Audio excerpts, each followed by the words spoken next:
наших команд. Сегодня на поле встречаются футбольный клуб «Минск» и футбольный клуб «Днепр-Могилев». Главные тренеры определили следующие стартовые составы. Состав на игру футбольного клуба «Днепр-Могилев». Номер 1 – Свидунович Мария. Номер 5 – Пушкарь Марина. Номер 9 – Барбаренко Валерия. Номер 10 – Денисенко Анна. Номер 11 – Конева Алина. Номер 13 – Манюкова Дарья. Номер 17 – Ситникова Арина.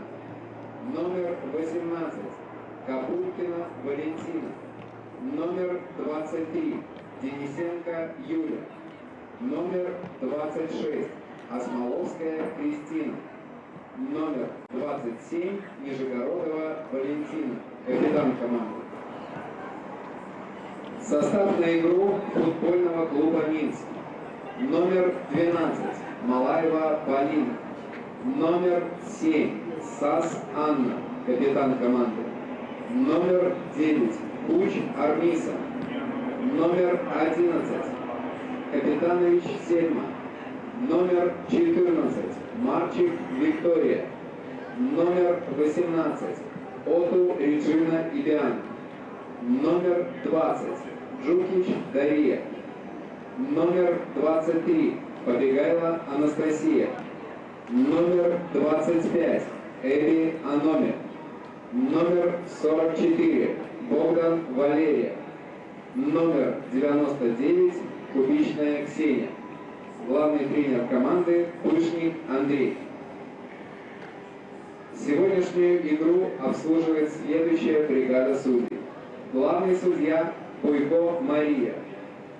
Помощники судьи Соколович Валентина, Таньковская Татьяна. Четвертый судья Иванов Виталий. Инспектор матча Кузьмин Владимир.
Я ж тебя туда. Ты только в телефоне.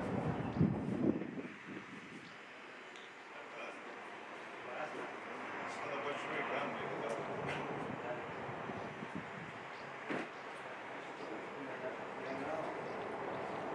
Ставил бы на это. Скажешь, дома есть там? Телевизор. Телевизор не был большой. Не один. Как это? Какой есть у тебя? Вон там есть. В комментариях. Сколько же читал?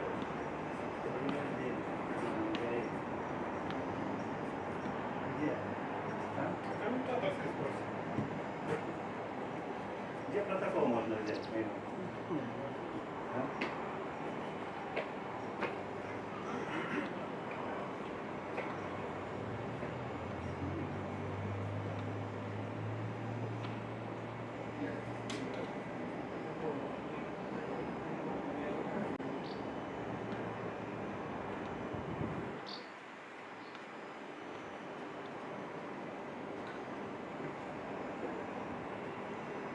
Что, нет?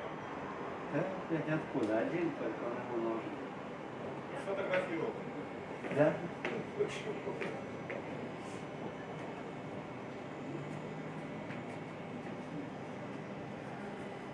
Ой. Или посмотрел бы на сайте. На сайте. По поводу. Там же есть кто-то.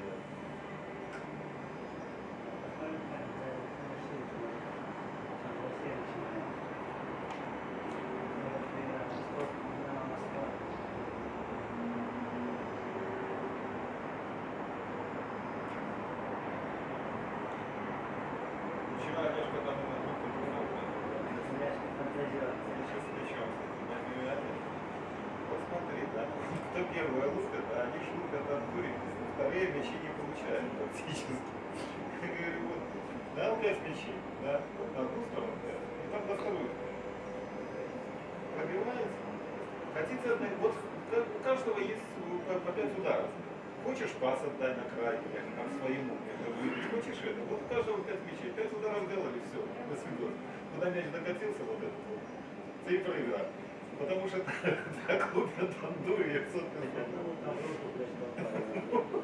Они летят, он стоит, не это, я поплакал, дошло на расстояние, ну да. если удар хороший, то можно и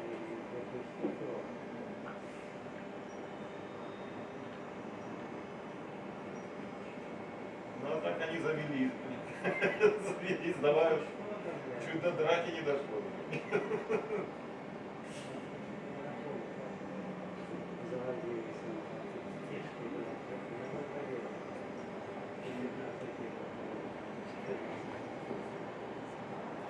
Как она обзывается?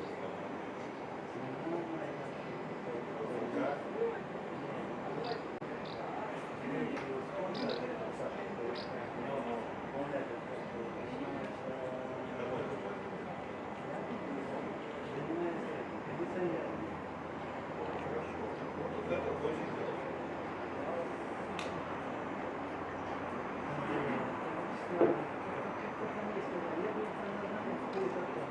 Да, конечно, в итоге надо будет с ним договориться, потому что они нельзя клиентам делки только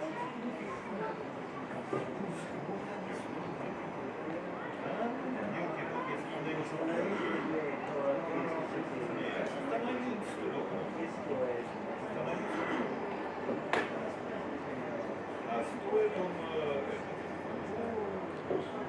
такой же личный. А если такой там Надо хороший. нет, так смотря на какой размер вещей. У меня будет хороший. У меня, я его если поставлю, там, то у меня спать, он будет у меня на спать. Он на спальне, у меня солнечная сторона, где библиотека, когда была жара, там проходит, горячий воздух, дышать. У меня одна комната более-менее нормально. Видишь, там же можно ставить кондиционер, чтобы не трубоковод. Где надо, там вы туда и включили. Нет, ну это же не последний, но не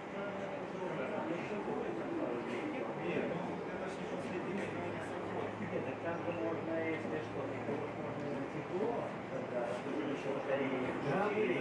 Там есть такая фигня, что они есть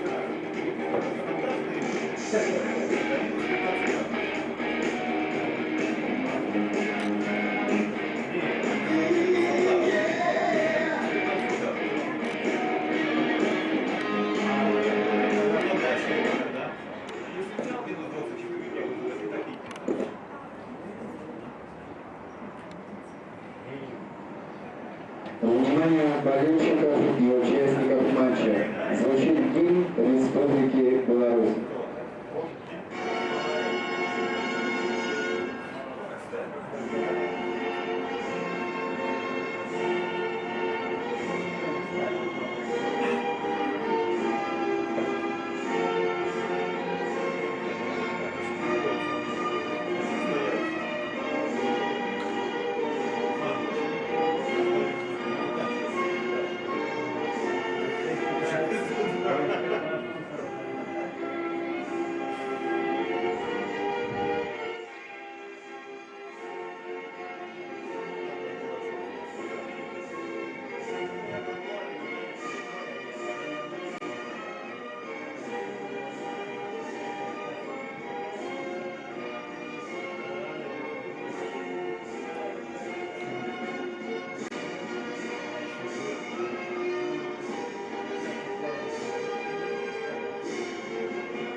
Добрый вечер, дорогие друзья, добрый вечер, уважаемые болельщики, любители футбола.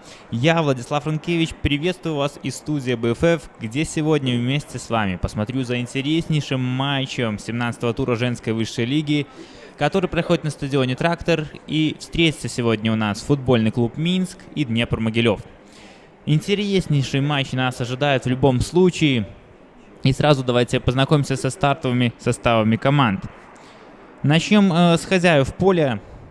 Номер 12 в воротах Малаева Полина, 18-я Туриджина Бианк, 44-я Бордан Валерия, 23-я Побегайла Анастасия, 7-я капитан команды Сасанна, 14-я Марчик Виктория, 99-я Кубичная Ксения, 9-я Кучер Миса, 11-я Капитанович Селма, 20-я Жукович Дарья, 25-я Эбия Номя. Главный тренер Андрей Пышник. За Днепр-Могилев сегодня играет в воротах номер 1 Сведунович Мария, 13-я Манюкова Дарья, 9-я Барбаренко Валерия, 17-я Ситникова Арина, 23-я Денисенко Юлия, 27-я капитан команды Нижегородова Валентина, 26-я Смоловская Кристина, 5-я Пушкарь Марина, 18-я Капункина Валентина, 11-я Конева Алина, 10-я Денисенко Анна. Главный тренер команды Соболев Михаил. Обслуживать эту встречу будет известная уже бригада арбитров во главе с главным судьей Буйко Марии и ее помощникой Даньковской Татьяна, Соколович Валентина, Иванов Виталий. Да, друзья, пожалуй, один из жарких матчей этого тура. В любом случае будет интересно посмотреть на обновленный состав Минска, да, много таких интересных заготовочек. Андрей Пышник последние матчи нам готовит. Я думаю, что этот матч тоже не будет исключением. Ну и Днепр-Могилев тоже удивляет составом. Вот вышла на поле перешедшая Марина Пушкарь. Ну, то есть будет интересно понаблюдать. Ну и видим мы, как начинает Минск, как обычно, рассчитывая на свой комбинационный футбол. Что касается вообще, в принципе, на каких позициях находится данная команда на сегодняшний момент. У Минска вторая строчка после 16 игр и 42 набранных балла. Днепр же занимает 5-ю строчку, имея в активе 30 очков, тоже после 16 сыгранных игр. И вот первый угловой у нас, у ворот Днепра. Посмотрим, к чему он приведет. Быстрый розыгрыш. САС. Будет грузить штрафную? Нет, очередной угловой, показывает судья.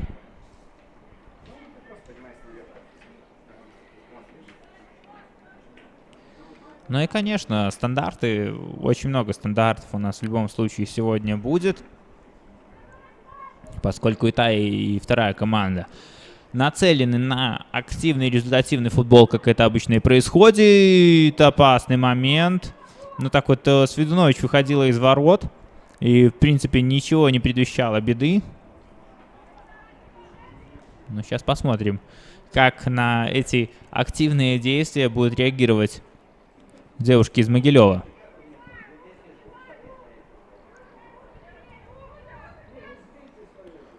Ну что, Свидунович вперед будет далеко грузить этот мяч в любом случае. Капункина. Сразу на нее просто набрасываются центральные полузащитники Минска.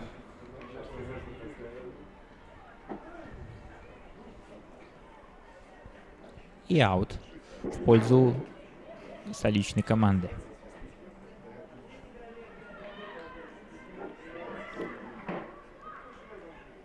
Пока пытаются, конечно же, найти свою игру минчанки. В любом случае рассчитывают они на быстрый гол.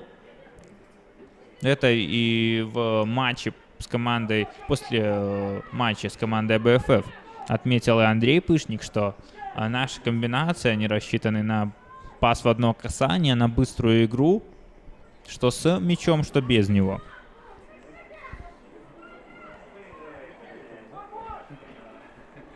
Побегайло не успевает за мячом.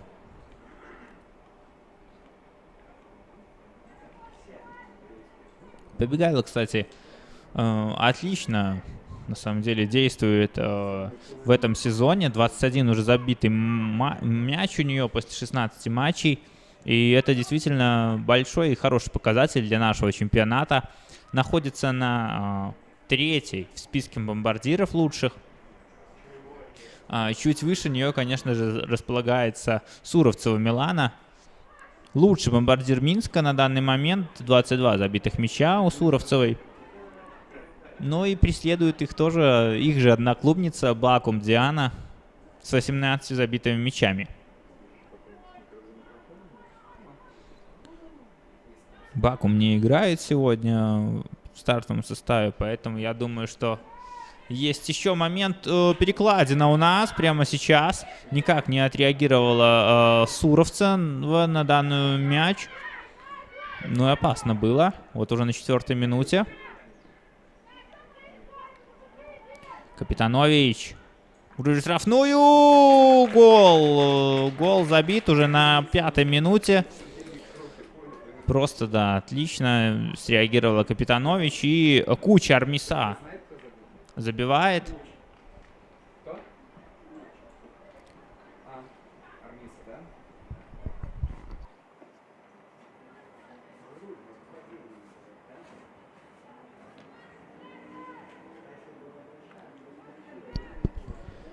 Да, отлично. Вот он, первый гол.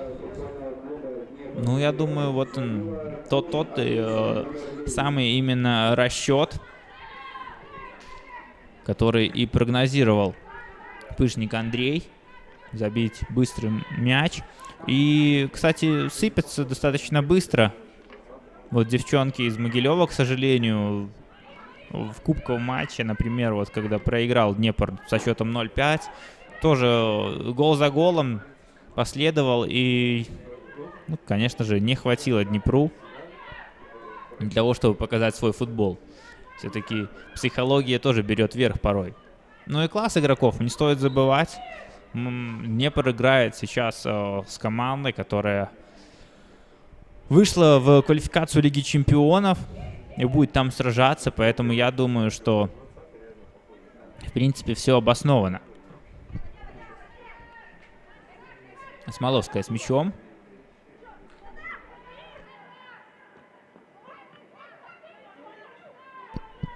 Очень классно действует Ото Реджина и Бианг в полузащите, подключаясь как к атакам, так же и она не дает пройти через центр поля своим соперницам.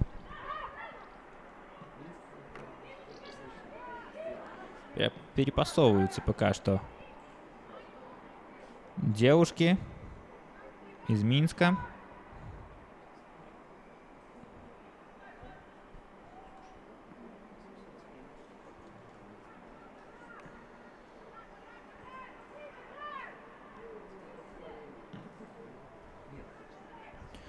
Ну и на самом деле интересно вот посмотреть повтор забитого мяча Перова, поскольку кто не удержал, все-таки вина это центральных защитников, либо кого-то другого из состава Днепра.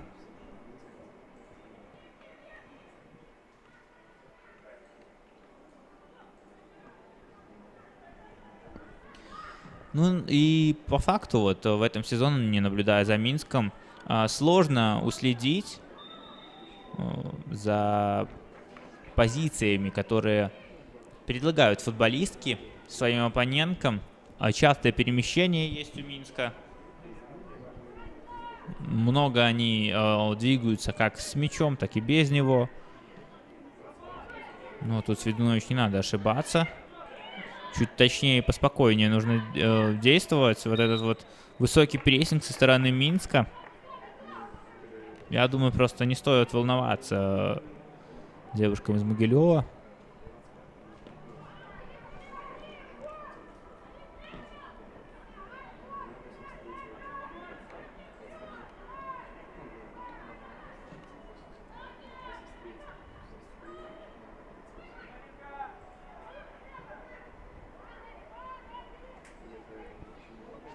Ну и вот и биономия.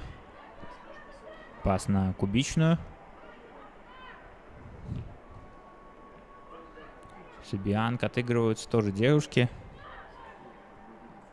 Еще стоит обратить внимание на Джукич. Тоже достаточно вот интересная персона. Классно, мне нравится, как она подключается к атакующим действиям. То есть находит мяч очень легко. Неточная передача. Капункина. Денисенко она пыталась отдать мяч. Там с ней отыграться в стеночку, но тут не получается. Куч с мячом. У Капитанович нет офсайда. Снова Капитанович грузит. И уже на этот раз угловой.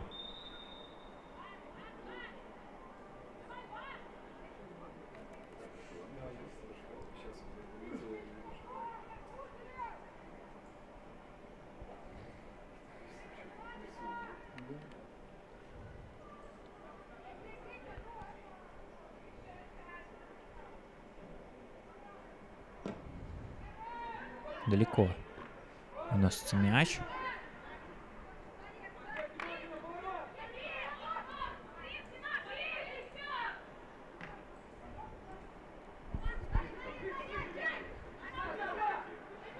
Богдан.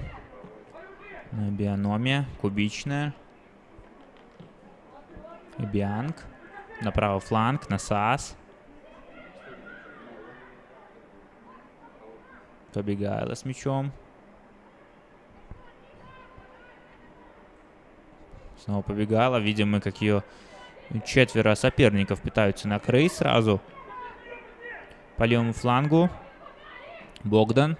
Видим мы, как крайне защитники Минска очень высоко поднимаются. Подключаются они к атакам. Это, как мы видели раньше, вот в исполнении особенно таких защитников, как Хорди Альба, Дани Карвахаль. И вот хороший пас на Кубичную. Непонятно, что сейчас Кубичная пыталась сделать. Ну и также досталось Куч тут чуть-чуть.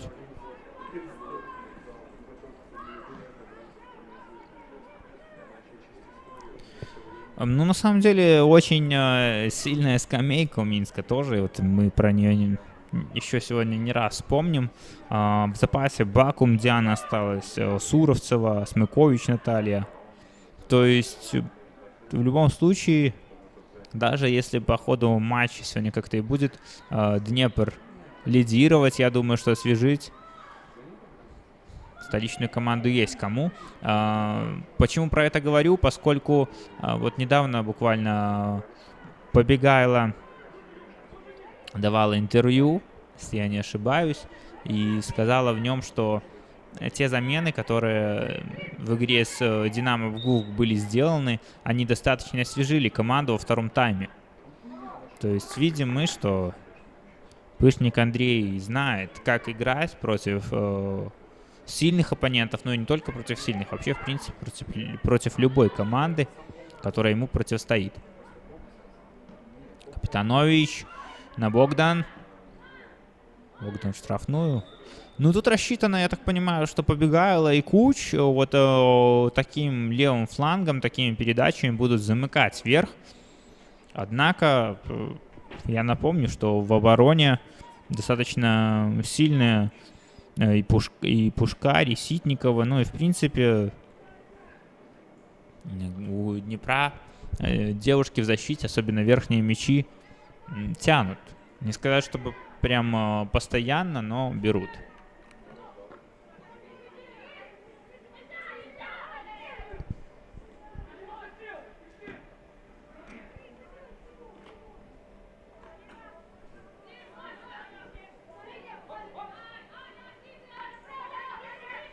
Отлично сейчас сыграла Джукич. Ну и вот, если не получается что-то придумать у Минска впереди, сразу пас идет назад на защитников, для того, чтобы выбегали на них оппоненты.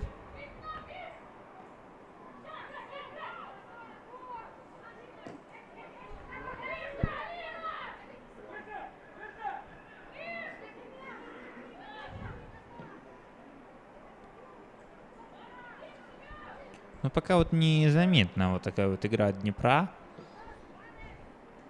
Что они сегодня будут противопоставить Минску, я не знаю на самом деле, поскольку пока даже мяч они не могут толком перехватить.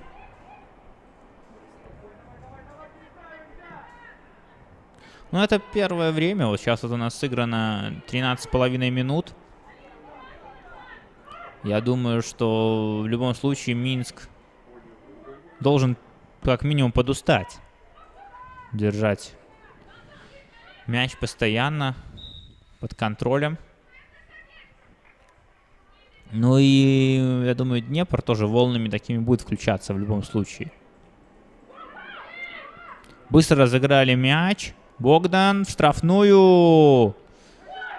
Такая была неразбериха между игроками, но благо защитник Ситникова Арина выбросила мяч далеко вперед.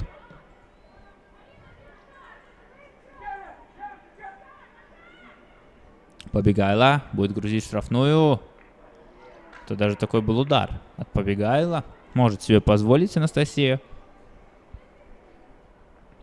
Но и Свидунович высказывает свое недовольство в адрес полевых игроков.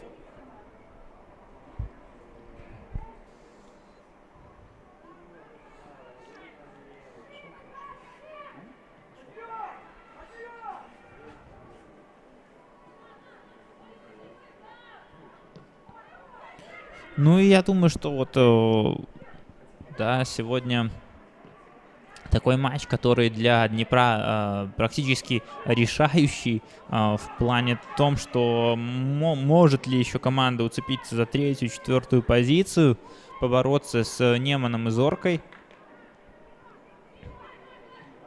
Поскольку этим командам в прошедших играх Могилев проиграл. Ну и, конечно, уцепиться даже за ничью с Минском, это было бы отличным успехом для команды Михаила Соболева.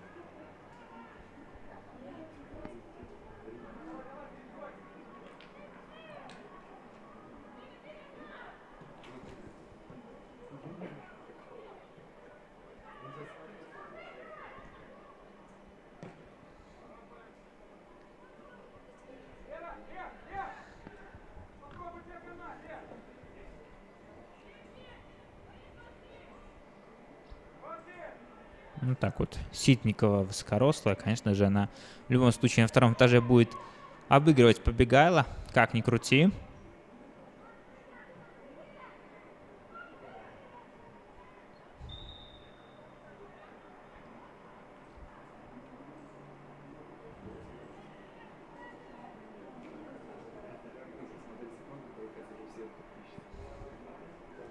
Снова Свидунович. Сегодня мы эту фамилию, я уверен, будем вспоминать много-много раз. Ну и видим мы, что вот из таких вот опасных моментов уже что-то не получается у Минска сделать. Да, вот та перекладина, то забитый мяч. Ну и больше воротам Свидунович ничего пока не угрожало.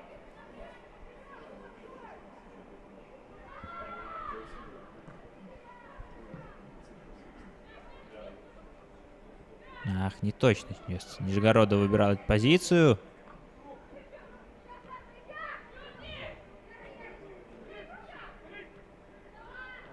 На классе сейчас обыграла. Отлично сейчас действовала. Отмечу Капитанович. Ну и там подключалась к атаке Побегайло, если я не ошибаюсь. Ну и тут желтая карточка, как по мне, первая должна быть. Да, так оно и есть. Зарабатывает 20-й номер Джукич. Желтую карточку Капункину она придержала.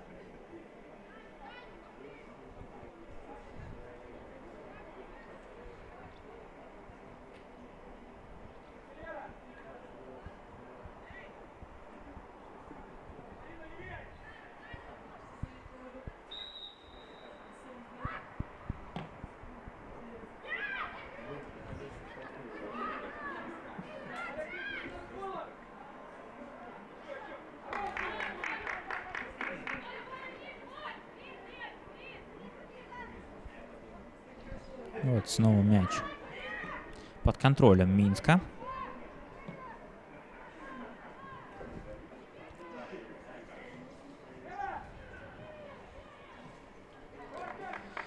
Последний раз команды встречались, вот как я и сказал, 24 мая в 1/4 Кубке Республика Беларусь. И 0-5 тогда в Могилеве матч закончился проигрышем Днепра. А до этого тоже 8-й тур. Это в мае, начало мая проходил матч. Снова он был в Могилеве, и снова там Минск одержал победу со счетом 0-2. Быстрые мячи настолько были забиты и подряд на 37-й и 38-й минутах. Быстрые в плане такие незаметные для Могилева. Вроде бы команды играли так на как минимум на ничью. Но вот такое обидное поражение.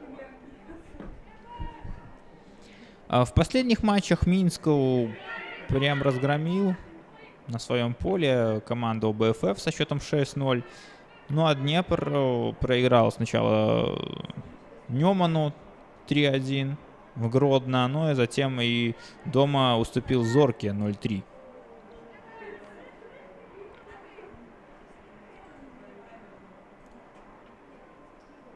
Ну а Минску в любом случае, что Минску? Минску сейчас нужно доказывать своим болельщикам в первую очередь, что команда не просто так проиграла Динамо со счетом 2-3, что может она брать очки. Хороший ход набрала команда в любом случае, и особенно вот это вот хорошо перед квалификацией Лиги Чемпионов. А вот здесь стандарт. Стандарт исполнения Нижегородовой. Будем смотреть мы, к чему он приведет. Такие моменты Днепру точно нужно использовать. Нижегородова, и тут же выносится мяч.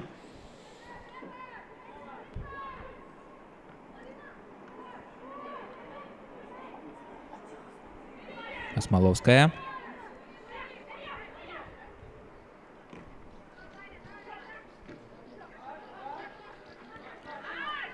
Ну и вот сегодня у нас есть в запасе тоже, интересно вот было бы посмотреть, если о вновь пришедших игроках, то Пушкарь, как я сказал, уже играет прямо сейчас в стартовом составе Днепра. А Валерия Бондарева из Бобруйчанки она перешла. Дальний удар. Ух, рядом со штангой как пролетает. Вот это да. Это Денисенко наносила этот удар? Малаева негодует. Просто негодует. Малаева, да она и не ожидала. Вот чего не хватало. Конечно, без ударов не бывает голов. Вот Манюкова это не могу понять. Либо кто наносил, либо Денисенко, мне почему-то кажется.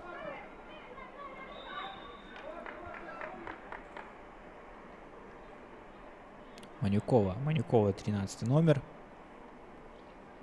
Отлично, ну вот, закрути чуть сильнее на мяч, да?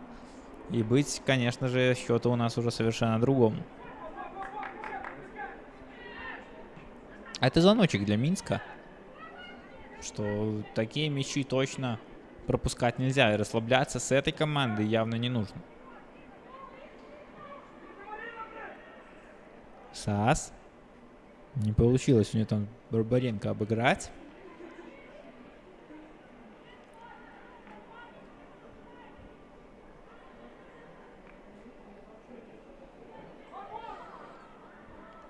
А вот далеко вперед пытался сейчас Минск выбросить мяч из аута.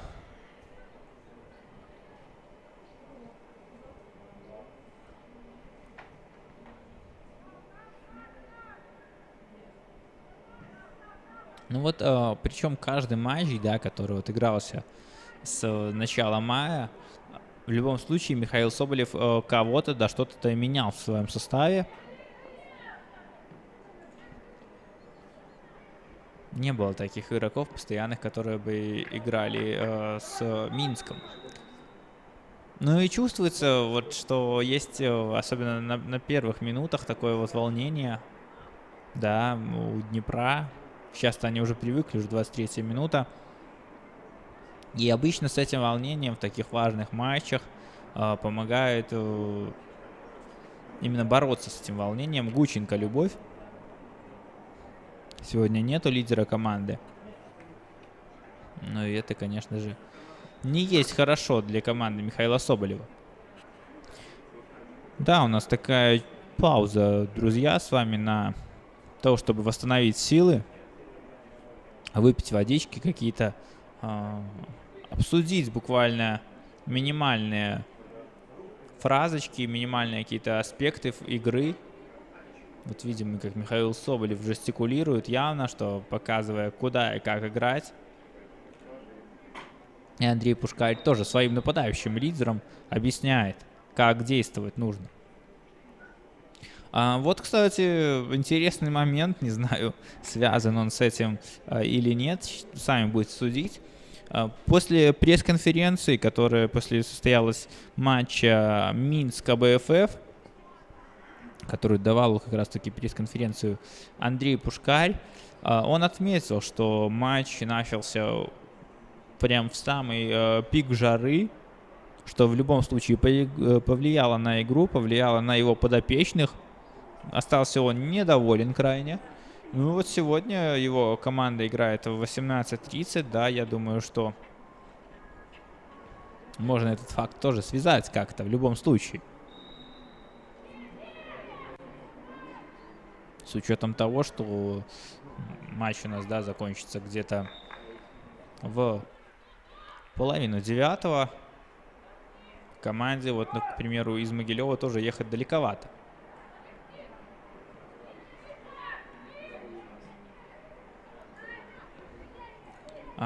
Кстати, про вот езду, да, куда-то вот далеко. Говорил и тренер Шахтера, что там, да, ехать 15 часов было до Еврокубков на автобусе. Ну, то есть и тренер Бреста, ну, все, в принципе, говорят, что в любом случае, какая бы дорога ни была, да, и рулевой Батэ тоже высказывался, что это сказывается на силах команды. Но не раз мы видели и совершенно обратное. Поэтому тут тоже есть много вопросов. Очередной угловой ворот Днепра. Куч уже била повторно, но не получилось. Бианг. Долго держала мяч и Бианка. Слишком, но очередной угловой. Ну и вот если посмотреть штрафную, да, кто располагается, это Куч, это Кубичная. Еще Джукич может с Побегайла туда подтянуться. Углового флажка Сас. Подает. Свиднович на выходе не совсем уверенно играет, но благо, что мяч не находит рамку ворот. Все в порядке. И высоко сразу Минск располагается.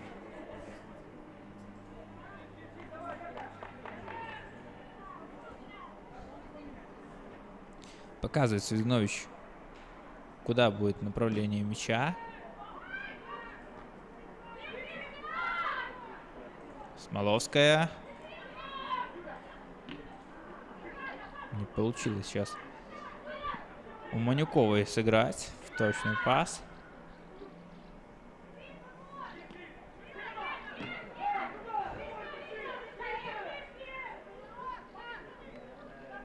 Вот Кубичная.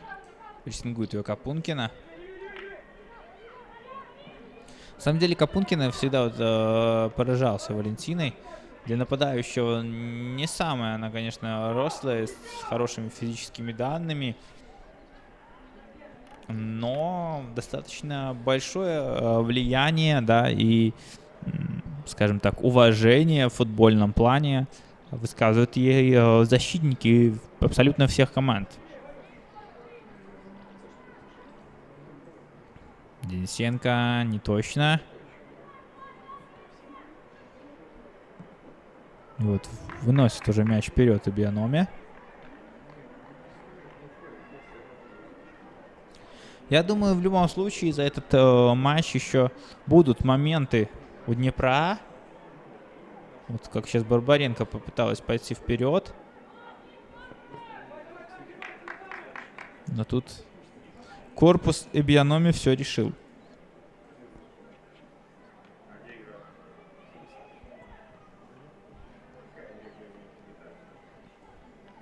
Немноголюдно, вот как мы видим с вами на стадионе «Трактор».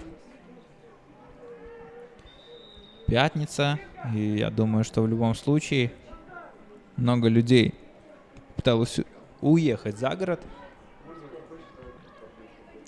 Но вот в подтрибунном помещении, где находится камера, подсказывает мне, что есть игроки, есть, прошу прощения, болельщики. Побегайла. Хотела классно сейчас заиграть момент. Не получилось у нее чуть-чуть с обработкой мяча, но замысел был классный. Денисенко. Спокойно нужно вот таким вот прессингом справляться. Что и делает, в принципе, Могилев. Ну и вот раз много, видите вы, что на вашей половине много игроков соперника. Почему не сделать пас вперед туда, глубокий? Ух, чуть не ошиблась сейчас Малаева. Вот прям даже почувствовала это вот как чирк такой был, да, ноги Капункиной по мячу. Барбаренко, против нее Куч. Две девяточки встретились. И странно, что не действует, как в первую 10-минутку, вот этим вот левым флангом через Богдан. Я не думаю, что Денисенко там или Смоловская смогли Богдан перекрыть.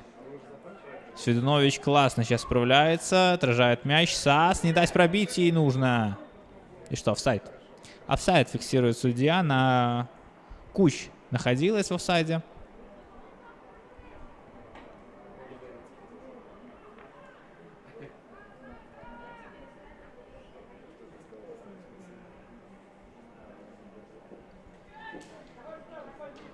Да, конечно же. Можно сказать, что еще что Днепр, наверное, вот этими вот последними поражениями тоже раздосадован. И набирать ход на лидере чемпионата. Я даже не знаю, возможно ли это.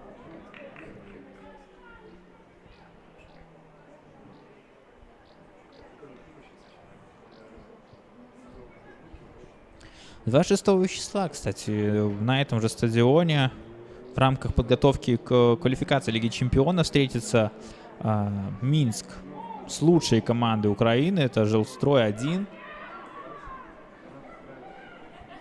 Будет интересно, друзья.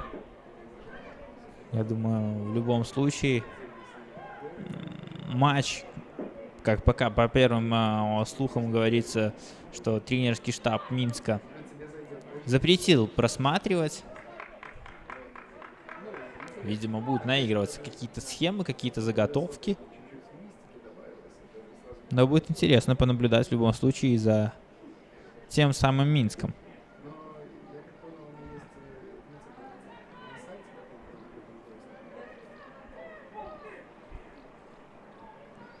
Не знаю почему, но вот мне как раз таки не хватает в сегодняшней игре вот именно у Могилева, Барлюговой и Артишевской. Ух, хорошо сейчас справляется Свидунович. Молодец, молодец. Не дала она куче отличиться. Так вот, почему не хватает Барлюговой и Артишевской, можно пояснить. Пытается Минск, ну, по крайней мере, вот первые минут 25 так точно, действовать вот этими вот верхними мячами. Да. Но если в защите все нормально у Днепра, то можно же делать такие же ответные действия, да, на втором этаже. Я не скажу, что Артишевская Яна хорошо играет вверху, но она, по крайней мере, высокорослая и за мяч борется, в любом случае создавая какую-то угрозу. И та же Барлюгова тоже отлично смотрится на втором этаже. И есть, что немаловажно, и у одной и второй дальний удар. Тот самый дальний удар, который видели мы, чуть не поверг Малаеву в шок. Вот разгоняется Побегайло. Хорошую передачу она вот пыталась сделать на САС. Но там прочла Денисенко, если я не ошибаюсь. Денисенко со Смоловской часто меняются флангами. Могут действовать на одном, поэтому сложно здесь определить. Что, нет, тут офсайда нет. Ух, как хорошо сейчас летел мяч. Свидунович на выходе непонятно, как играла. А вот здесь понятно. Хорошо, отлично.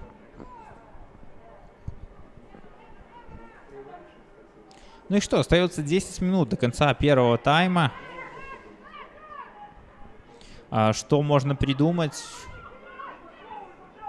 Я думаю, что в любом случае Минск так и будет дальше давить. Но Андрей Пишник тот тренер, который по ходу матча, особенно с такими соперниками, и видя, когда его команда прям действительно владеет хорошо мячом и инициативой, он может разные давать команды, тренерские указания своим подопечным. Поэтому, возможно, мы увидим абсолютно другой Минск. Но Днепру, да, Днепру искать свои возможности. Нет, конечно, опять же, вот в стартовом составе, да, и вообще, в принципе, сегодня в заявке на игру Капустин из Зарины. Тоже та девушка, которая могла побороться. Очень мне нравились это противостояние ее и Побегайло в последних матчах в Могилеве. То есть девушки с характером боролись, это всегда зрелищно. Здесь вот аккуратнее нужно играть. Что САС, что Пушкарь.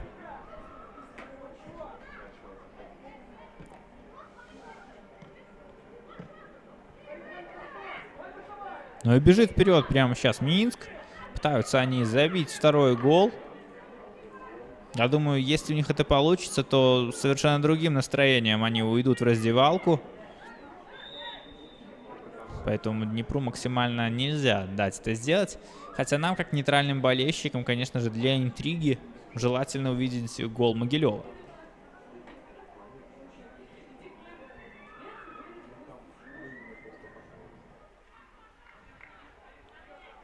Ну и вот очередной офсайд. Свидунович будет мяч в игру вводить.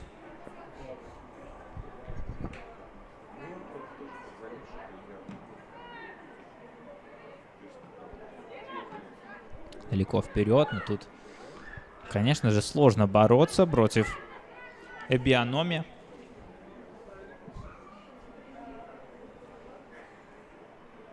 Смоловская.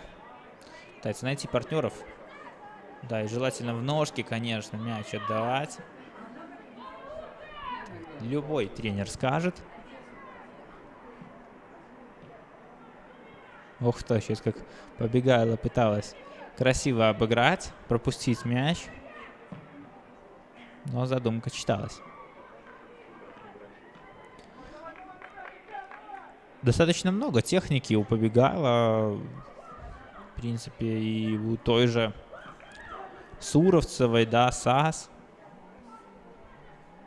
Техничные игроки, но не всегда эта техника идет на пользу. Где-то нужно, да, порой чуть-чуть быстро, наоборот, принять какое-то решение, на не идти в обводку. Но раз они все-таки являются лучшими бомбардирами нашего чемпионата, чуть ли не лучшие игроки, поэтому я думаю, что все они делают так, как нужно, и все они делают, и у них все это получается.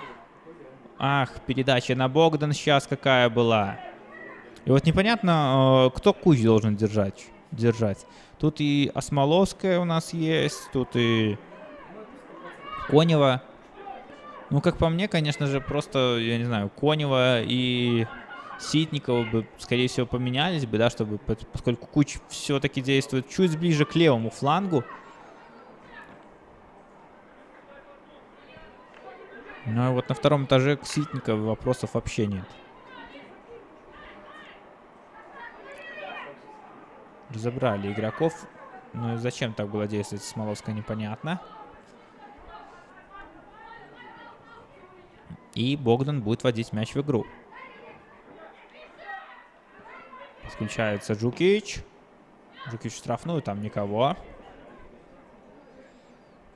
Ну и Свидунович держит.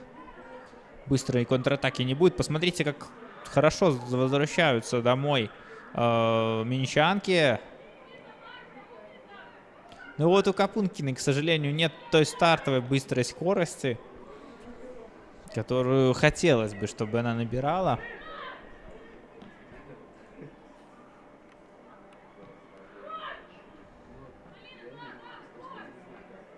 И в аут уходит мяч. Там Михаил Соболев демонстрирует свои навыки фристайла с мячом.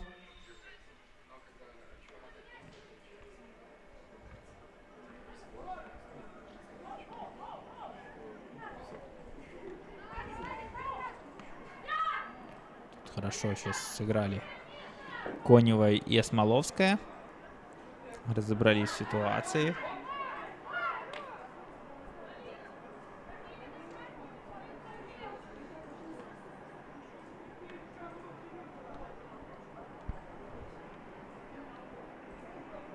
Ну и пока вот самое интересное, да, 40 минут у нас матча практически сыграно.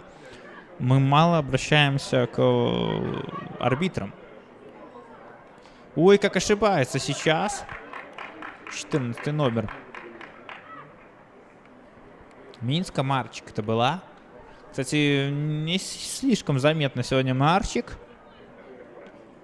Ну и вот этот вот эпизод как минусик играет в ее сторону. Так вот, к бригаде арбитров, конечно же, вопросов сегодня пока что нет. Нижегородова, подача. Ну что, еще один угловой. Малаева неуверенно там сыграла. А кто у нас здесь? У нас здесь Ситникова у Днепра. Манюкова. Денисенко Анна. Пушкарь тоже пришла сюда. И Капункина. Ну, мне так нравится, как Капункину держит Эбианоми, 25 номер. И что там, неудачно сыграла Малаева, и Денисенко не замкнула этот вот мяч. Как широко сейчас расположились и быстро начинают свою атаку. Капитанович с мячом, Капитанович налево на Джукич. Джукич ошибается, он тут страхует Богдан. Снова Капитанович, Капитанович штрафную. Удар, гол. Залетает у нас мяч в ворота на 42-й минуте, забивает Куч, делая счет 2-0.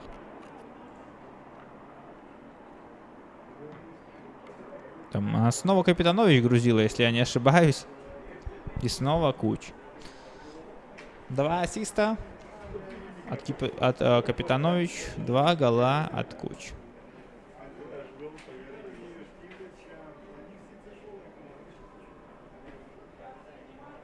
Ну и да, на 42-й минуте Минск увеличивает отрыв, и в раздевалку с грустными лицами явно пойдут девушки из Могилева.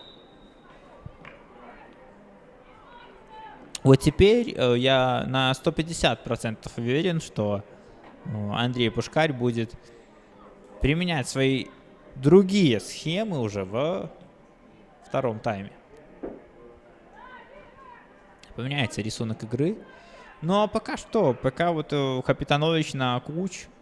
Ну и вот такие вот мячи залетают обидные.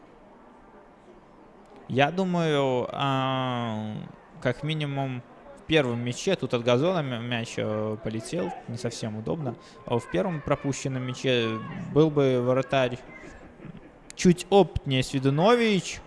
Ошибается Конева. Нельзя так ошибаться центральному защитнику.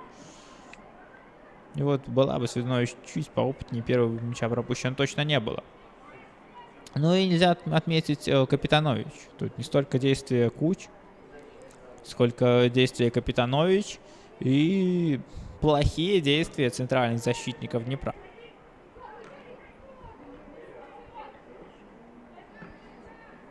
Сложно разобрать игроков, поскольку Минск атакует всегда в атакующем, я бы даже сказал, квартете. Да, всегда вот это 4 игрока нападений, и сложно четверым защитникам, да, разобраться.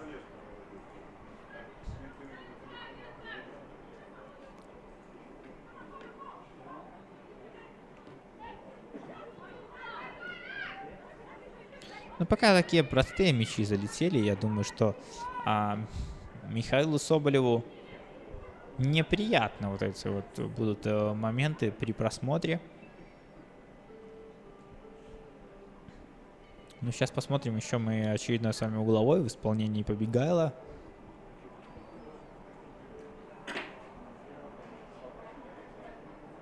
Вот, и Бианоме видим мы. Рядом с ней Нижегородова. Разыгран угловой. Побегайло. Вот только сейчас она грузит. И Бианоме пробивает. Слабо летит мяч. Свидунович забирает его в руки. И пошла у нас практически последняя минута матча. Первого тайма.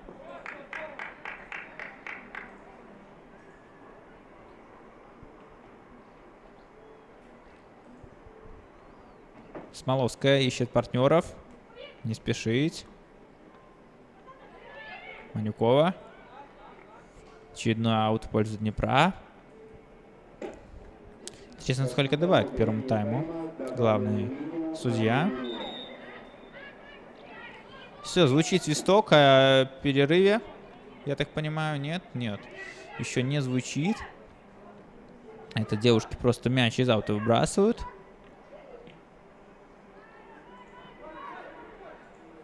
Сас бежит вперед.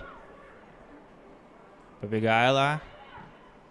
Обостряющую передачу хорошую делал на Капитанович. Вот Капитанович бы сегодня еще самой отличиться и уйти точно звездой матча она может. Поскольку интересную игру она сегодня демонстрирует. Но и стоит отметить, как Андрей Пышник Куч приобщает к игре. да, то есть таким образом выманивая, как бы Побегайло сначала находится впереди, потом резко удаляется на фланг, и Куч тут как тут на позиции центр-форварда.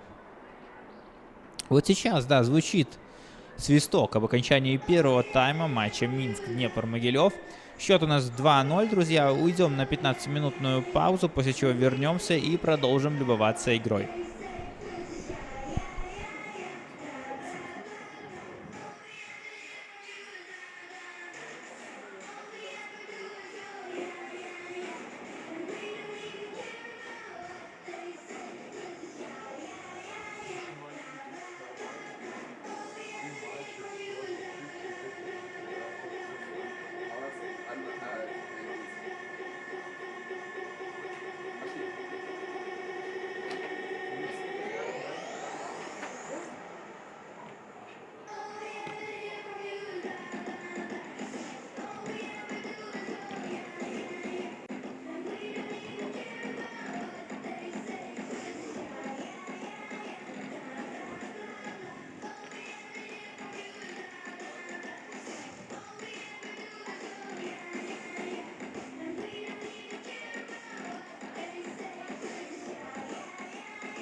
Посмотришь условия.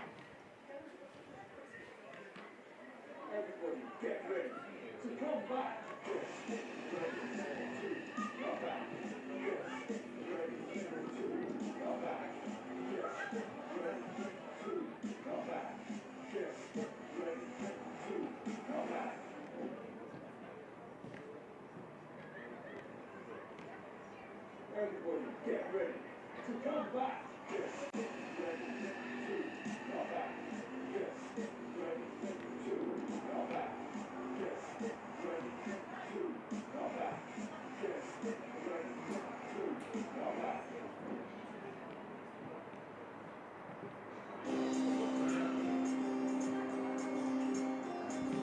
Этот город самый лучший город на земле. Он как будто нарисован мелом на стене.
Ну что, друзья, врываемся во второй тайм матча Минск-Днепр-Могилев. Счет 2-0 у нас. И прямо сейчас с центра поля мяч ведет Капункина. И начнется игра. Но перед этим у нас будет сделана замена. И на поле появится 17-й номер у Минска. Я думаю, что еще будет очередная. Еще 16 номер. Интересно, кого девчонки заменят. Сейчас мы с вами будем разбираться по ходу встречи, поскольку информативного табло мы не увидели. Ну что ж, звучит свисток. Второй тайм, поехали.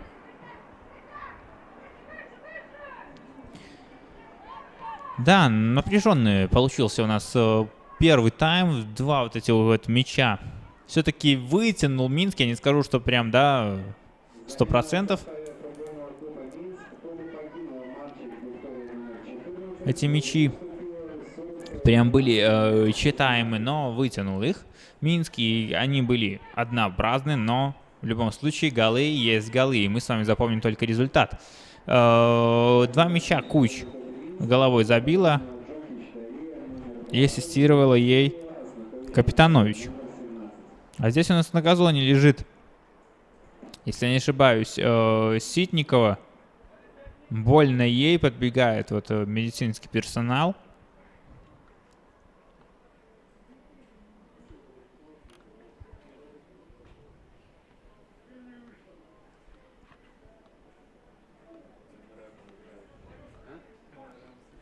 И Суровцева у нас вышла на поле вместо Марчик под 16 номером.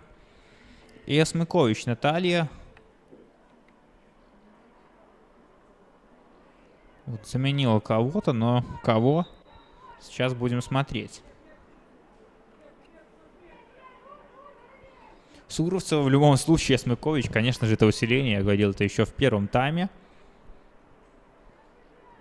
Возможно, Джукич по 20 номером ушла. Она была под желтой карточкой.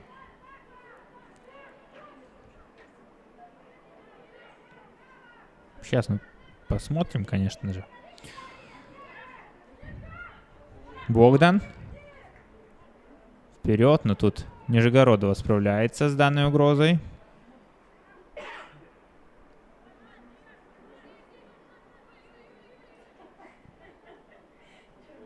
Побегала будет подавать мяч.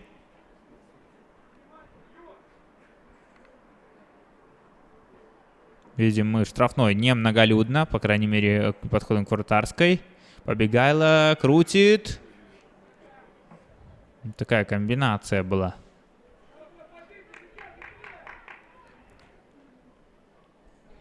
А вот с мячом Эсмукович встречается.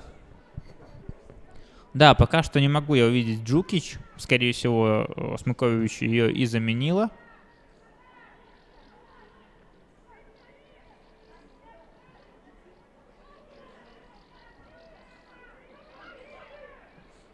Пас на правый фланг, на Богдан. Богдан. Не получилось обыграть у нее оппонентку.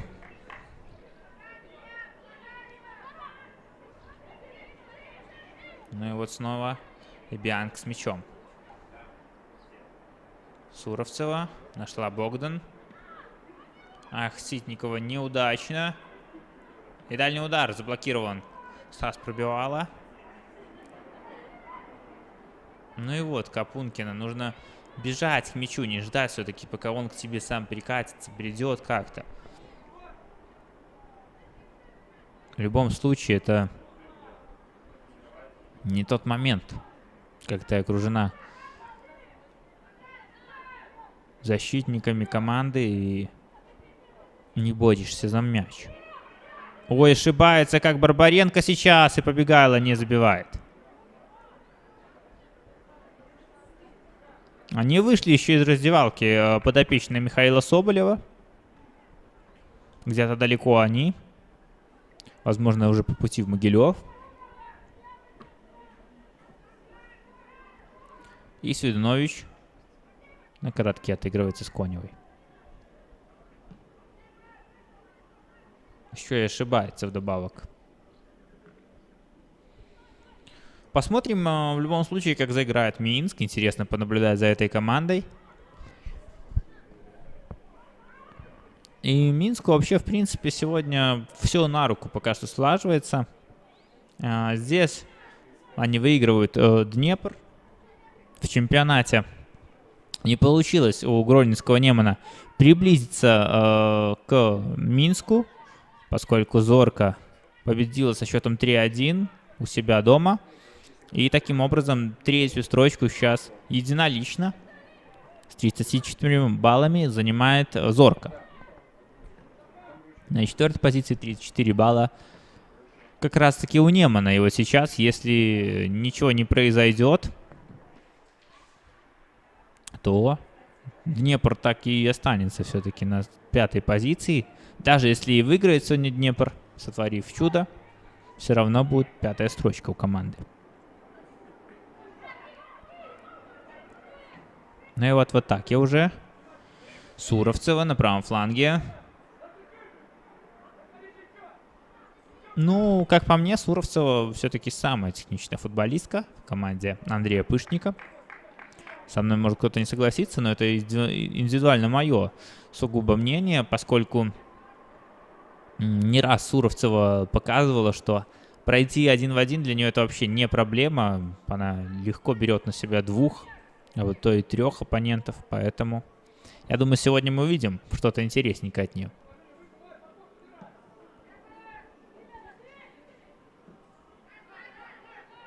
Денисенко здесь дает мячу выйти. Такое чувство, что вот Андрей Пышник, вот я замечаю его на бровке поля. Как стоял, так и стоит с начала первого тайма. А здесь вот Кущ недовольна решением бокового арбитра. Ну и здесь главный судья все-таки решает, что мяч в пользу Минска.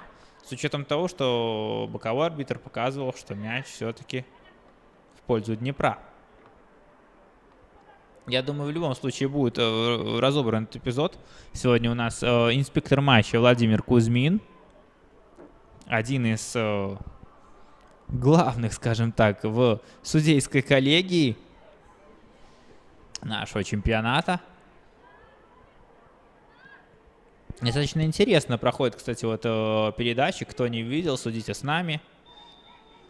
Где Владимир Кузьмин вместе с Павлом Быковым разбирают спорные эпизоды, спорные забитые мячи в матчах высшей лиги, в матчах первой лиги. Ну и вообще, в принципе,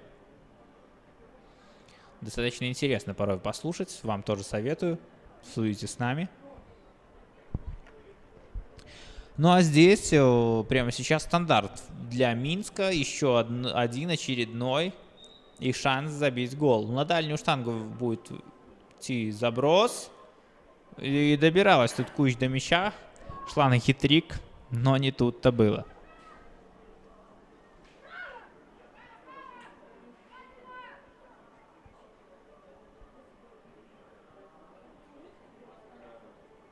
Показывает Суровцева, что давайте дальше, девчонки. Ну, я не знаю, вот... да, с одной стороны, вроде бы и правильно от такого прессинга уходить. Вот раз твои защитники, да, перекрыты, то дать мяч Суровцевой. Ну, Суровцева что? Суровцева мяч так сильно далеко, и самое главное, тут же еще нужно точное исполнение впереди. Капункина не цепляется она за мяч. И посмотрите, как классно сегодня действует, кстати, вот в составе Могилева очень много черновой работы выполняет Денисенко, которая Юля под 23 номером. Но на самом деле очень она сегодня у нас активно оказывает влияние на игроков соперника. А здесь на газоне у нас лежит Капункина Валентина, если я не ошибаюсь. И еще минуту назад главный тренер Михаил Соболев апеллировал судье, показывал, что не совсем в порядке с Валентиной что-то. Ну и вот сейчас отправляют Капункину за пределы поля.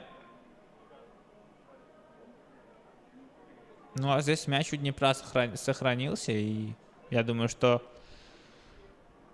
так и будут продолжать встречу девушки из Могилева.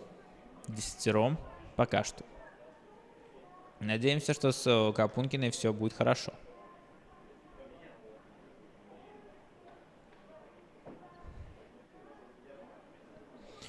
Все сделала по правилам главный судья Буйко Мария, за что и отдельные аплодисменты.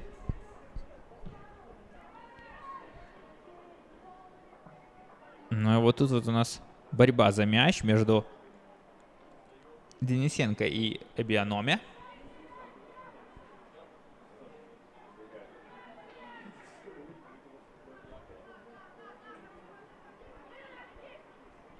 Разгоняется в атаку Кубичная на САС. Вот из всего чемпионата, если говорить, кстати, так в целом, кто идет ровно, то это вот как раз-таки подопечные Андрея Пышника, да, в плане, что развития, я имею в виду, функционального. Не устает команда. Хорошо, они подготовились к этому сезону. И отдельно, в любом случае, тут нужно уделять внимание тренерам по физподготовке футбольного клуба Минска. Свидунович как ошибается, и тут же САС делает обостряющую передачу на Суровцеву. Ну и вроде бы тут Ситникова, не сказать, чтобы фалила. Желтой карточки нет. Я имею в виду, фол был, но не на желтую карточку.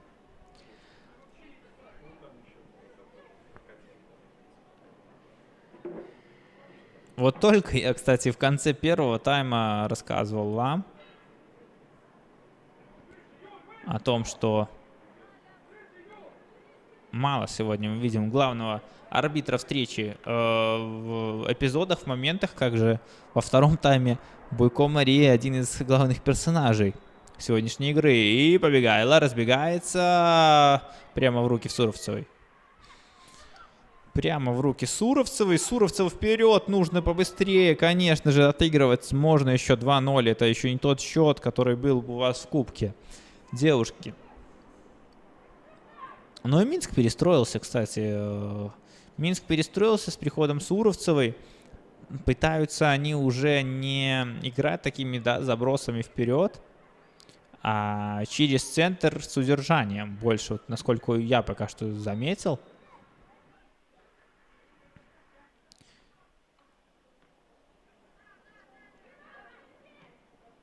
Видим мы сейчас, как Суровцева снова с мячом она. Барбаренко не получилось у нее обыграть. Ой, Барбаренко опять ошибается, и САС дает пробить. Ну, Суровцев, конечно, может высказать недовольство. Второй раз Барбаренко ошибается вот так вот явно, показывая Михаилу Соболеву, что, видимо, нужно заменить этого игрока.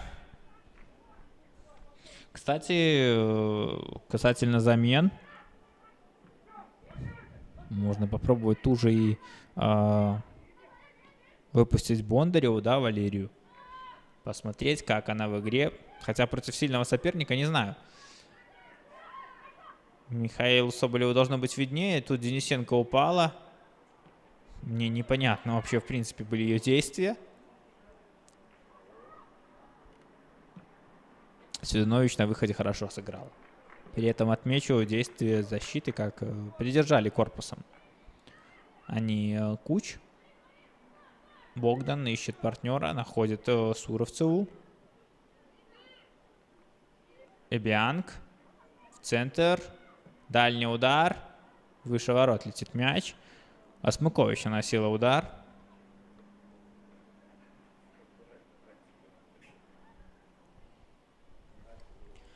Ну и видим мы, друзья, с вами, что потихоньку становится такая игра спокойная. Не может что-то придумать впереди Могилев, следовательно, Минску тоже некуда торопиться. 2 мяча забиты. Но мы-то знаем, что расслабляться в любом случае не стоит.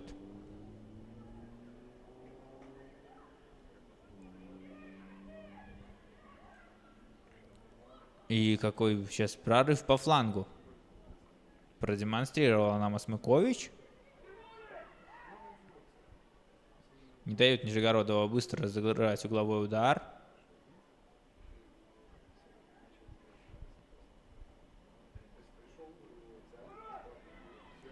Сас отыгрывается с Побегайло. Ух, как хорошо сейчас сыграла 11 номер Конева. Выбила на мяч. Побегайло корпусом сейчас жестко действовала против Денисенко. Со спины, конечно же, нарушив правила. Есть такое вот у Побегайло, что резко она действует. Также действует, кстати, Сас. Вот такие вот девушки с характером. Как я уже отметил, у Днепра сегодня такая девушка отсутствует в заявке. Это Капустина.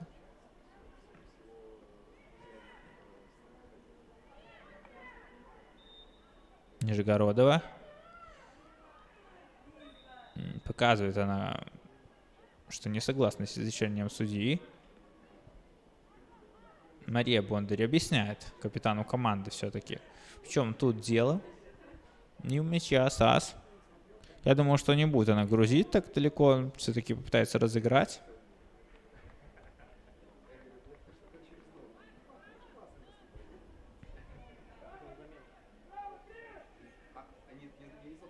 Ну вот сейчас вот. Скорее всего, уже можно подавать штрафную. Идет подача. Свиданович на месте, забирает мяч. Ну что, оборонительные ряды. Вот они убежали. Ну и сейчас Днепр по привычке будет пытаться атаковать такой командной игрой.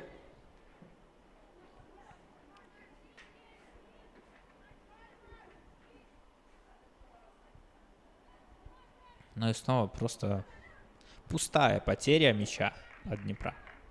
Замена в составе футбольного клуба Минск. Поле покинула Побегайло Анастасия номер 23. В игру вступила Диана Павловна. Нет ударов, в любом случае нет ударов, хоть каких-то. А удары даже не могут быть, поскольку крайне редко переходят на чужую половину поля подопечная Михаила Соболева. Эбианг спокойно накрывает постоянно Капункину. Штанга у нас, друзья! И гол. На 63-й минуте. Или все-таки офсайд? Офсайд фиксирует боковой судья.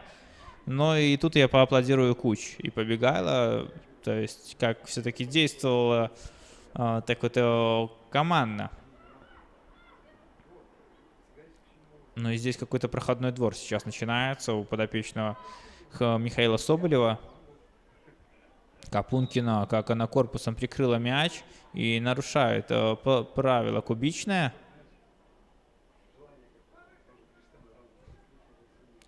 Но сейчас вот в центре поля уже с владением своим будет Днепр. Денисенко.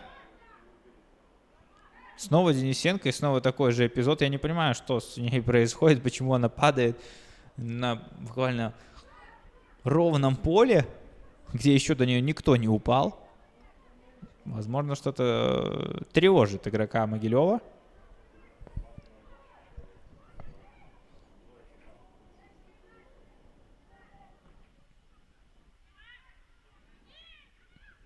Но его встречается Суровцева с мячом.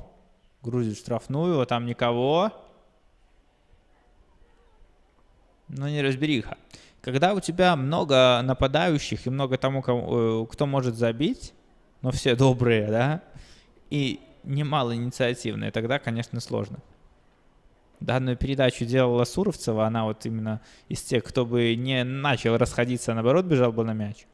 Но ее там, к сожалению, не было.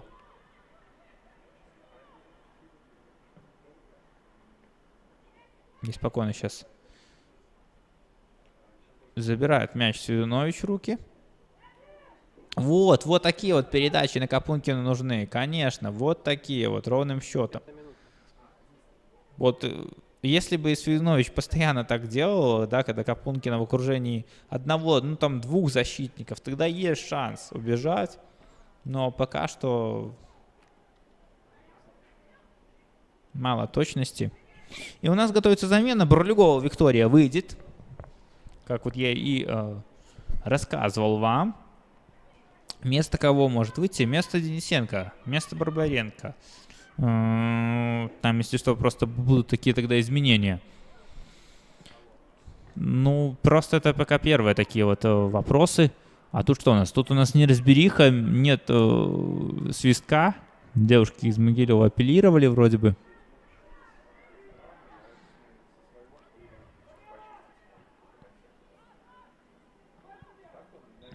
Ну что, вот она замена. Кто покинет поле, мне интересно. Денисенко уйдет с поля по 23 номером. Хорошо он отыграла, хотя есть вопросы. Есть вопросы. И Бурлюгова появляется на поле.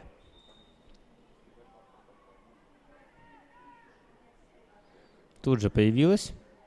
Тут же сделала касание мяча и заработала аут в пользу своей команды. Но тем временем тучи у нас на поле надвинулись, солнышко спряталось. Чуть попроще стало играть командам.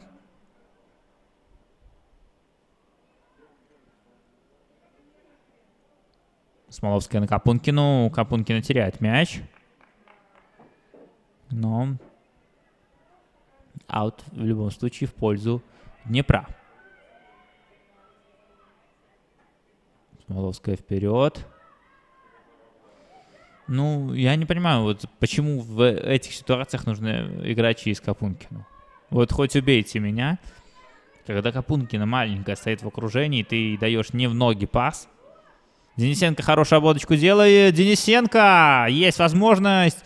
Ну что ты делаешь? Забиваешь ты. Вот что ты делаешь. На 67-й минуте Денисенко забивает гол. Еще становится 2-1. Да. Неожиданно, конечно. И ошиблась-то кубичная. По 99-м номером очень хочется повтор посмотреть.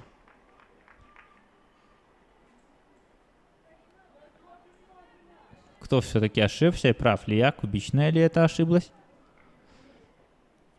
Да, кубичная по 99-м номером. А Денисенко-то как, а? Закрутила. Вот она. То, что не сделала в первом тайме Манюкова, тут сделала Денисенко. Браво, Денисенко. Все свои слова забираю обратно о ее 2 падениях до этого.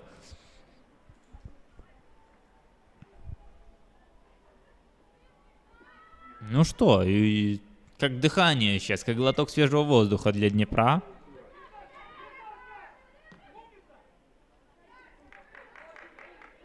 Подбадривает Михаил Соболев своих подопечных.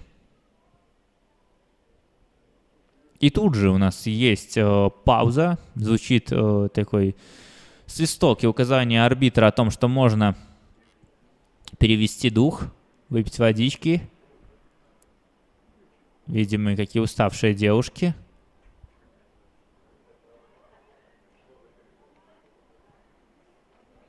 Ну а здесь у нас уже транслируют нам команду из Минска.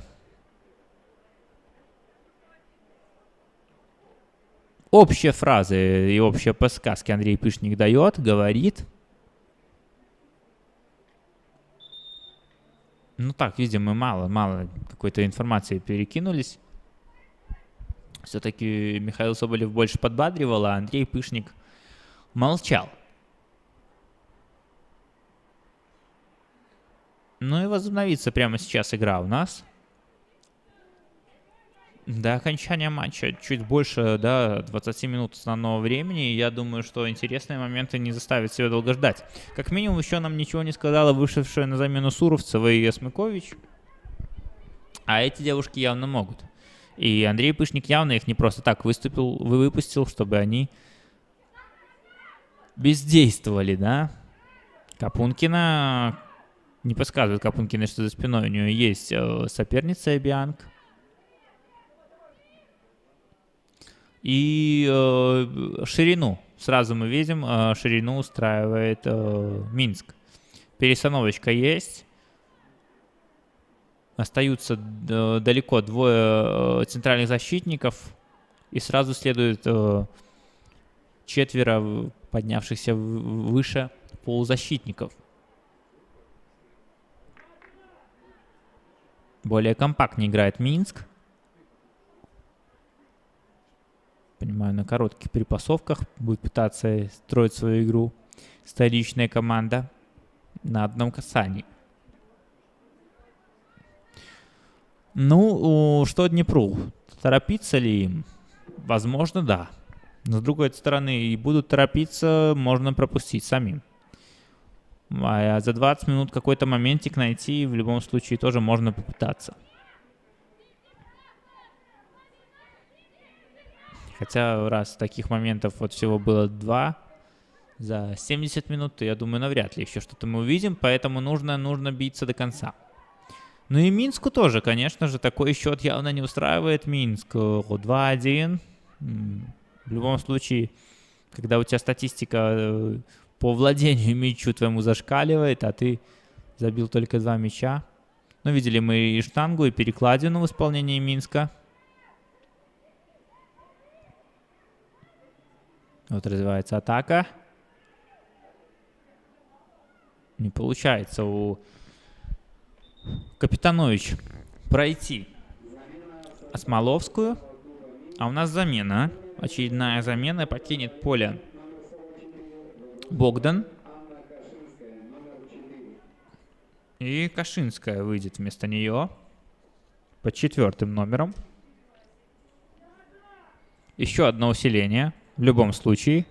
И дальний удар. Усиление на 2-м этаже и дальний удар. Вот это, что собой представляет Кашинская. И хорошо забирает мяч в руки Свидунович, спокойно действуя. Барбаренко. Барбаренко вперед. Там Бианоми действует и сразу, смотрите, как прессингует Малаеву. Но тут нужно было просто разобраться Капункина и Денисенко, кто с кем пойдет на вратаря. Что, нет нарушения, нет свистка. Нет свистка, вот сейчас вот мяч в ауте. Интересный женский футбол. Барбаренко. Пушкарь.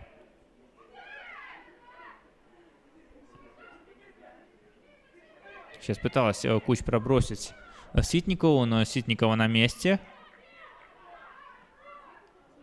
Как по мне, Ситникова порой показывает, ну, не постоянно, конечно же, но одни из лучших своих матчей, лучших матчей в плане центральных защитников нашего чемпионата. Я не удивлюсь, если кто-то из тройки в следующем сезоне переманит ее. Есть потенциал в любом случае в этом игроке. Ну и вот она, Кашинская.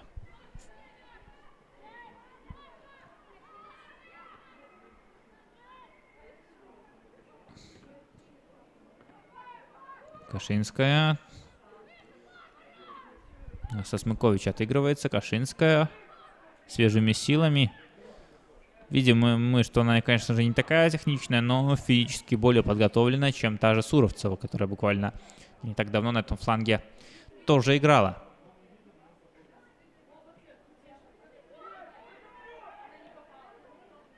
Суровцева. Сас. Сас обыгрывает Пушкарь. Ух, как там горячо прям.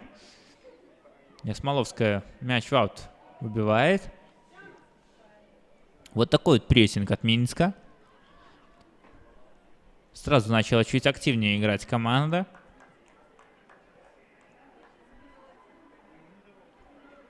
Идет подача в штрафную. Свидунович мяч в руки не забирает, но мяч остается у ее команды. Капункина корпусом прикрывает на Денисенко. Манюкова. Манюкова с мячом. Попыталась она обыграть сейчас Кубичную, но не хватило сил. И снова появляется солнышко на стадионом «Трактор». Много, кстати, слов ходило о восстановлении этого стадиона.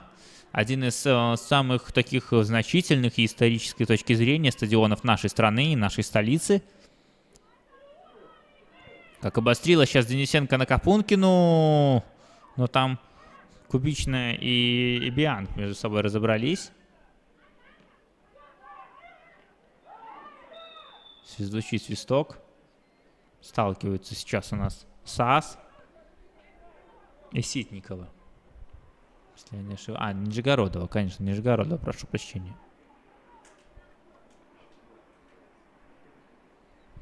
Кубичная у мяча. Кубичная отыгрывается с Эбианоме на левый фланг. Бианк. Бианк разгоняет атаку. Сас. Сас направо на Свидунович. Свидунович с мячом. Пересматривается. Против нее Барбаренко. Барбаренко не нужно так отпускать. Свидунович. Гол. Хет-трик на 76-й минуте оформляет Куч. Ну и, конечно же, Барбаренко выпускает. Всю вину нужно брать, конечно, на себя, но и на центральных защитников. Там и Нижегородова тоже вот опорная. И центральные защитники где пропадали, непонятно. А Куч хороший хитрик делает. И вот, кстати, ассистент зарабатывает вышедший на замену игрок. И тут же замена у нас действует. Артишевская вместо Капункиной появляется. Набегалась Капункина. Желаем удачи Яне.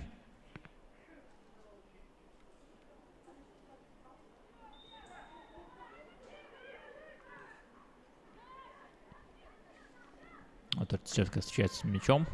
Пушкарь. На Денисенко. Барбаренко. Денисенко. Денисенко на Артишевскую. Артишевская с мячом. Артишевская в штрафную. Борлюгова не дотягивается до мяча, но Манюкова сохранит его. Манюкова мяч. Отдают на Нижегородову. Снова Манюкова. Манюкова в грудью штрафную. Не точно. Нижегородова бьет, но сходу удар не получается. Ну вот так вот разогнали атаку. Днепр, наверное, за весь матч. Я вот не вспомню, чтобы вот прям настолько много перепасовок получалось у команды из Могилева.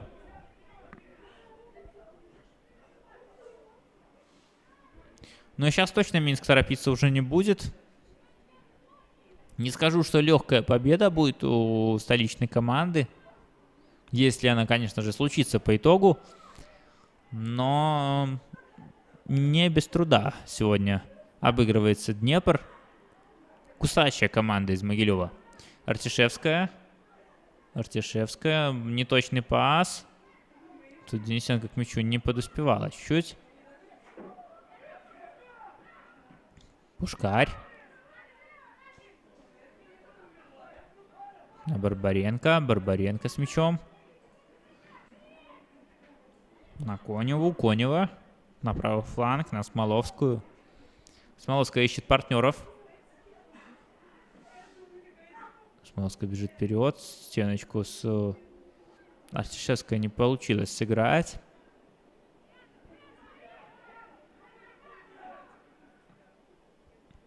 Ну и вот чтобы такими силами, если Могилев не побежал вперед, чтобы не пропустили 4-й мяч. Вы посмотрите, что сделает просто сейчас Суровцева. Она падает, сохраняет мяч, поднимается. При этом Пушкарь просто ничего в этот момент не успевает сделать. Вот он, уровень футболисток, наверное. Я думаю, что тут точно стоит судить, что с учетом того, что команды и одна, и вторая находятся в первой пятерке, но насколько все-таки разные силы команд. Ну и понятное дело, что и задачи стоят разные. В любом случае, много-много руководителей различных футбольных клубов нашей страны говорило о том, что женская команда Днепр-Могилев в этом сезоне, конечно же, набрала ход, показывает неплохой футбол. И на следующем сезоне могут рассчитывать они на многое. У нас опасный момент. Но Свидунович была на месте. Выше ворот летит мяч.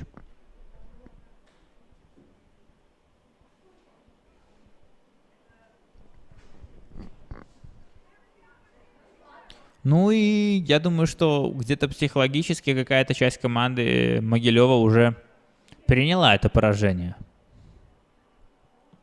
Но и силы покидают команду. Конечно же, отыграть столько при не самой комфортной температуре.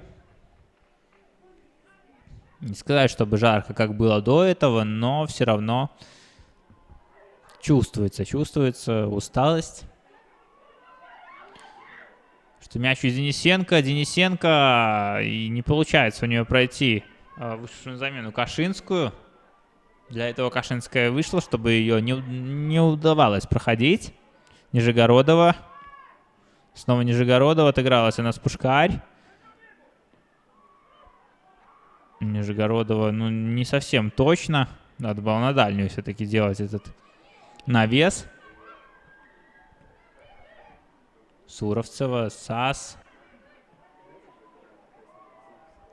На левый фланг. Там поборется за мяч Капитанович. 2 ассиста сегодня у нее. Может быть, сейчас и 3-й будет. Что, есть? 3-й ассист есть.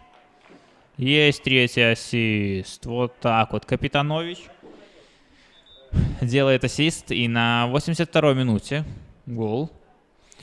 4-й гол уже оформляет Куч. Браво, Куч. Браво, 9-й номер Минска. Покер сегодня у нее. Поборолась она за мяч, уже лежав на газоне. Вот видим мы. Ну и где была Ситникова, где была Конева? Это мы должны спросить у тренера Михаила Соболева. А у нас замена. Плесюк Вика появится по 14 номером. Вот вопрос только вместо кого.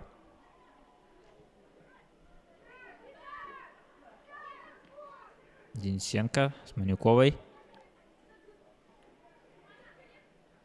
Барбаренко.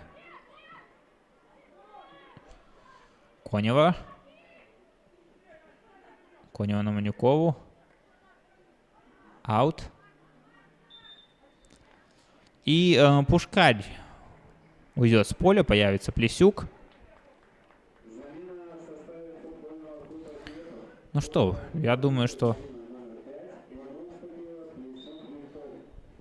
неплохо на самом деле сейчас будет посмотреть за игрой Плесук. Пускай это уже идет у нас последняя 10-минутка.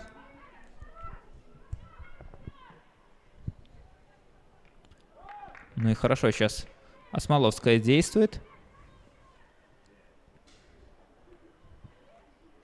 Капитанович против Осмоловской. Бианк. Снова Капитанович. И Свинович мяч берет в руки. Все в порядке. Далеко вперед. Там есть Артишевская, вышедшая на замену.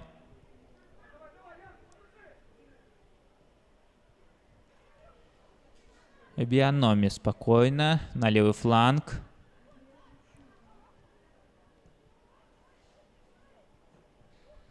Играют свой футбол минчанки. На удержание мяча. Ну и да, я думаю, что если уже что-то такое не сильное, да, могут они продемонстрировать против своих оппоненток. Нужно экономить силы. И что будет? Пятый. Да, забивает Суровцева на 84-й минуте, делая счет 5-1.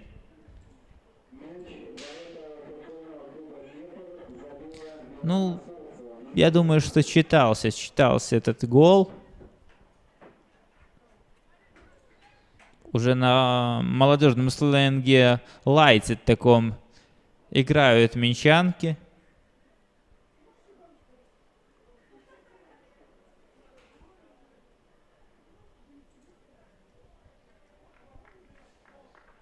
Ну и, конечно же, нужно подбадривать.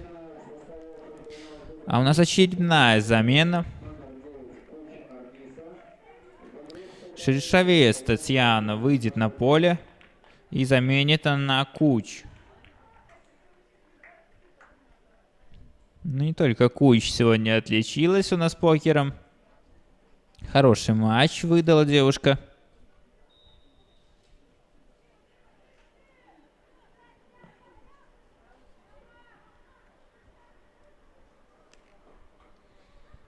Капитанович отыгрывается на Бианк.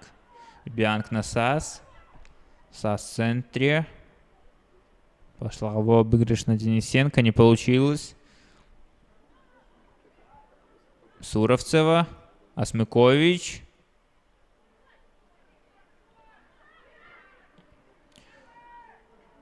Ну что, Артишевская тут поборется. Может убежать она. Кубичная против нее. Артишевская. Не хватает чуть техники. И тут, конечно, нужно было корпусом прикрывать мяч. И Кашинская выбивает мяч в аут. Быстро разыгрывает Днепр. Барбаренко ищет партнеров. Денисенко. Манюкова, прошу прощения, Манюкова. Лежит она сейчас на газоне. Больно ей достается по ноге. Ну и Нижегородова бежит подавать угловой удар. Манюкова грузит штрафную. Артишевская не дотягивается до мяча. Смоловская назад. Конева. Барбаренко. Не долетает мяч до Кашинской. Нижегородова. Кашинская хороший отбор. Осмыкович. Сас. Бианк вперед на левый фланг. Но там читала Смоловская. Сас.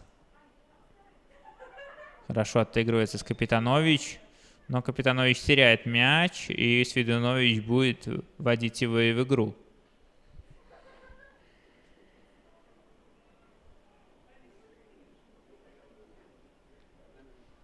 Но остается игра чуть меньше 3 минут основного времени. Я думаю, стоит подвести итоги, что 5-1, конечно же, такой заслуженный счет по игре. По игре в любом случае. Ну и вот уже после третьего даже пропущенного мяча казалось, что Днепр точно даже на ничью уже не вытянет.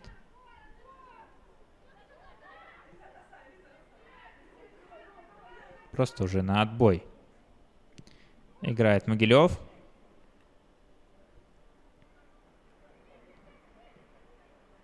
Ну и вот, хороший перехват делают в центре поля. Снова Манюковой достается.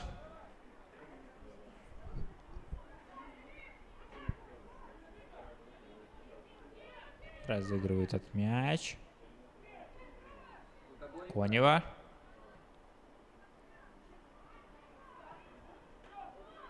Ситникова. Барбаренко с мячом.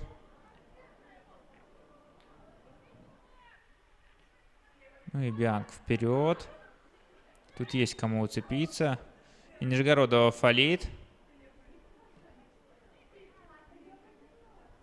САС. Штрафной, но там Свидунович на месте. Неплохую игру сегодня показали подопечные Михаила Соболева. Не хватало им впереди, конечно же. Много они пропустили именно таких обычных мячей.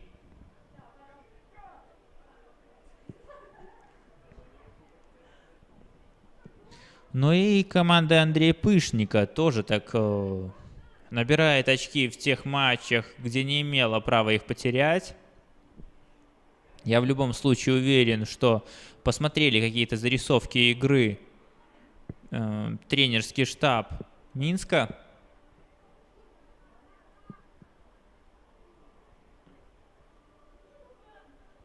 Кашинская, САС. Что успеет? Успевает Суровцева. Классно пяткой. Суровцева. Бить нужно.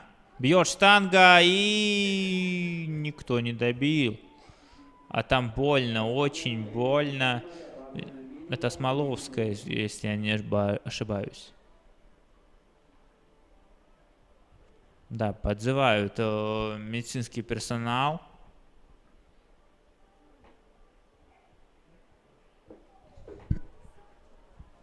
Интересно все-таки, что это за игрок.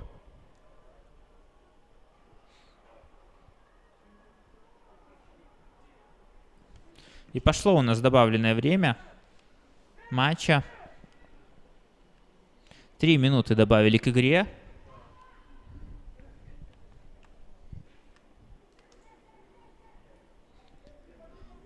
Но я думаю, что здесь уже каких-то сенсаций точно не будет. Вопрос, просто ли увидим мы забитый мяч или нет.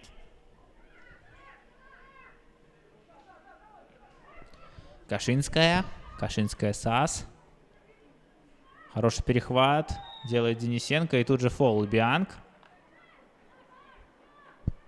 Ну и вот стандарт, который, я думаю, может нам хоть что-то продемонстрировать и поможет Могилеву создать какой-то опасный момент. Нижегородова у мяча.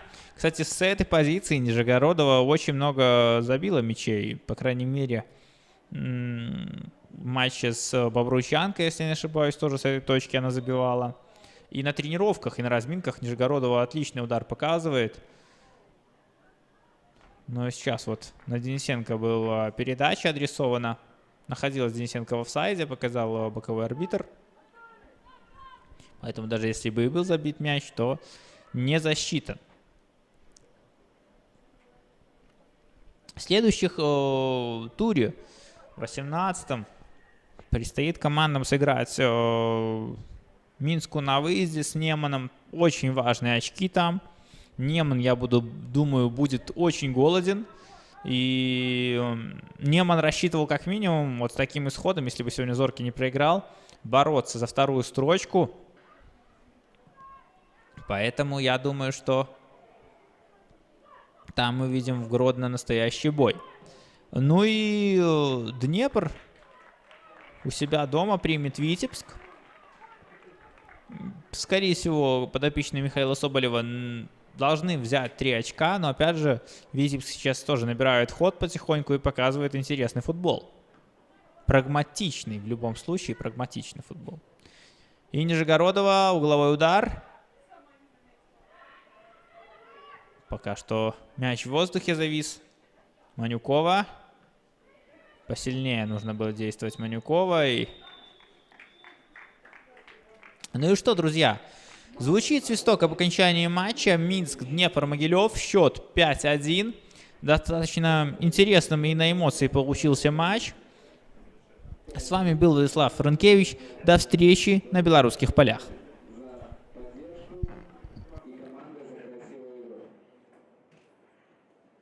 По итогам матча лучшими игроками признаны в составе футбольного клуба Минск Куч Арбиса номер 9, в составе футбольный клуб Днепр Денисенко Анна номер 10. Лучшие игроки